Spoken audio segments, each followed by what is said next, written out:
Hello, I'm Dr. Maran from the George Institute for International Health in Sydney, and I'm the principal author of the GFinder report, which has just been published in PloS. The PloS article is a summary of the full report, which covers 30 diseases. The PloS report also covers 30 diseases, but only includes detailed highlights from 3 diseases. That's AIDS, TB, and malaria. So just talking through the article in a little bit more detail. First of all, GFinder, the study, was funded by the Bill and Melinda Gates Foundation. It's a 5-year survey, repeated annually, first report this year and then 4 subsequent reports. And the purpose is to quantify global investment into new neglected disease products. That's all kinds of neglected diseases and all kinds of products and research. The survey is quite comprehensive. It covers 30 neglected diseases. That's the not traditional, but perhaps better known neglected diseases like AIDS, TB, malaria, sleeping sickness, Chagas disease. It also covers pneumonia, meningitis, the diarrheal illnesses, the helminth infections, which are too often ignored, and some diseases which rarely make it into surveys: rheumatic fever, leprosy, Buruli ulcer. So collectively 30 diseases, 127 types of products across those diseases, so drugs, vaccines, diagnostics, microbicides, vector control products and platform technologies. We attempted to make it very comprehensive, so it covers 43 countries, including a couple of developing countries in the first year, Brazil and South Africa, and that will be expanded. Once we collected, the survey was an online survey where people reported every grant they had made in 2007, and we also collected data from intermediaries and recipients so that we could cross-check that information.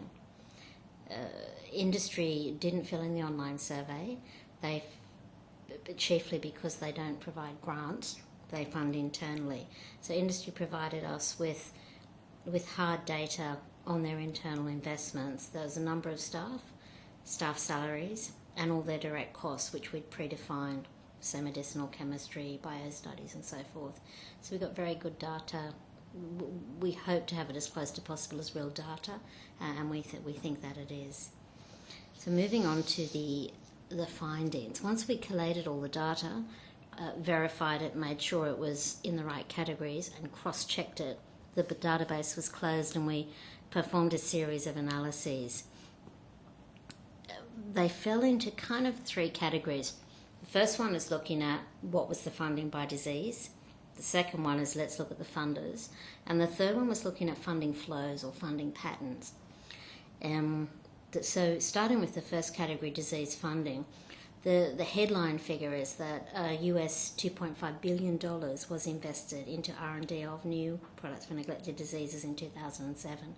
So that's, well, for us anyway, was a surprisingly large figure. Breaking that down, nearly 80% went to just 3 diseases. So AIDS got about 42%, malaria next biggest at 18%, TB 16%. Coming below that, there was no other disease, or indeed even group of diseases like helminths or diarrheal illnesses, that got more than 5% of global funding, which is actually a bit disconcerting. And 5 diseases received less than 0.5% of global funding each. That was leprosy, Buruli ulcer, trachoma, rheumatic fever, and typhoid and paratyphoid fever. So it was clear that the funding was very much focused on 3 diseases, and that the other 27 diseases get progressively less and less until you get just very minuscule funding in some areas. The second area we looked at was the funders themselves, and again, very concentrated funding pattern. So overall, public and philanthropic funders are really carrying the field here. That's 90% of funding. But that still means that industry provided nearly 10%, 9.1% actually, of total global funding. So they turned out to be the 3rd biggest source of funding after the US NIH and the Bill and Melinda Gates Foundation. Now, those top 2 funders collectively provided 60% of global investment, which is really quite a remarkable figure when you're talking about $2.5 billion. And we did look at 43 countries, as I said, so we have a lot of funders in there. Over 130 funders were surveyed. So this 60% coming from these two groups, most of the total figure coming from public and philanthropic. So if we look at the public, not surprisingly, NIH is the biggest chunk of that, about 70%. If we look at the philanthropic, Gates is the biggest chunk of that, about 85%. Again, a very staggering figure. Industry figures were aggregated because it's for commercial and confidence reasons. A number of firms don't want to disclose the areas they're active in. Looking at industry figures, though, some, had they not been aggregated, some of the industry funders, single companies, provided more than most OECD governments, provided and would have been in the top 12 funders if we had broken it down in that way. So again, that's quite a surprising figure for us. Overall, if you look at funding by organisation, there were 12 organisations accounted for over 80% of global funding. So let's hope those 12 continue to be interested in the area. The next part of the report we looked at was funding patterns. This showed that, well, there's a couple of points about funding patterns. The first one is that some funding is spent internally, about 20% of the funding that people provide to their own programs. That's groups like United States National Institutes of Health will fund internal programs, and so will companies, of course. Then 80% of it's granted to other organisations to support their work. So groups like the Gates Foundation will primarily give money to other people. Now, of that externally granted money, a very large proportion went through product development partnerships. So it's about 30% went out through product development partnerships rather than direct grants, and in itself that's an interesting fact. It means that collectively product development partnerships manage about a quarter of the global spend. So the diseases they're working on, the decisions they're making, the portfolios they manage, they're playing quite an influential role. Moving on beyond funding patterns, we wanted to make a few points in the discussion about a few observations really about what this means. And the first one is there's a natural inclination, it seems quite intuitive, to say the highest burden diseases should get the most money. We want to make clear that that's not actually the case.